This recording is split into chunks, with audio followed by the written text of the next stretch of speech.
প্রচারে বেরিয়ে ফের বিড়ম্বনায় সজল ঘোষ। ফ্ল্যাটের 3 তলা থেকে সজলকে গদ্দার বলে চিৎকার মহিলার।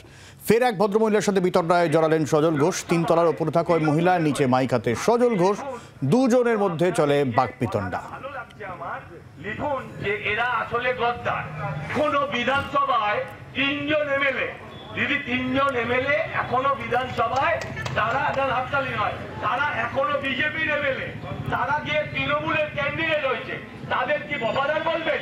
আপনি যাদের নাম বলছেন তাদের নাম লিখুন, লিখুন কিষাণ কল্যাণী, মুকুট অধিকারী আর বিশ্বজিৎ দাস, এরা গদ্দার।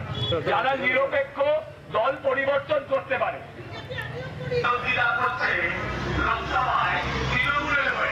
আপনি লিখুন, অন্তত আপনার এই যে কথাটা ভালো লাগছে আমার, করতে পারেন।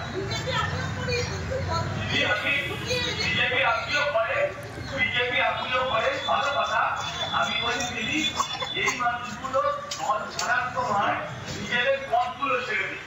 3টে বিজেপি এমএলএ আজকে প্রতিদ্বন্দ্বিতা করছে লোকসভায় তৃণমূলের হয়ে।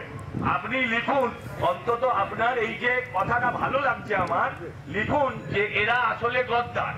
কোন বিধানসভায় 3 জন এমএলএ, যদি 3 জন এমএলএ এখনো বিধানসভায়, তারা হাততালি নয়, তারা এখনো বিজেপির এমএলএ, তারা গিয়ে তৃণমূলের ক্যান্ডিডেট। বরুণ রয়েছেন আমাদের সঙ্গে। বরুণ, এই বড়নগর তাঁতিপাড়া এলাকার যে ঘটনা আমরা দেখছি, ঠিক কি হয়েছিল?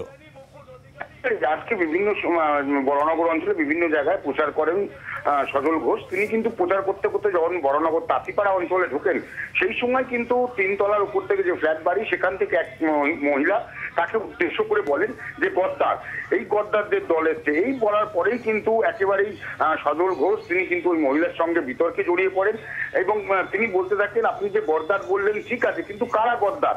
আপনি যাদের নামে গদ্দার বলছেন, অর্থাৎ শুভেন্দু অধিকারী, তাপস রায়, এরা কিন্তু প্রত্যেকেই দল যখন ছেড়েছে, অর্থাৎ তৃণমূল কংগ্রেস যখন ছেড়েছে, তারা কিন্তু প্রত্যেকেই রিজাইন দিয়েছে। যে দপ্তরে তারা ছিল সেখান থেকে সব ছেড়ে ছুড়ে তারা কিন্তু বিজেপিতে যোগ দিয়েছে।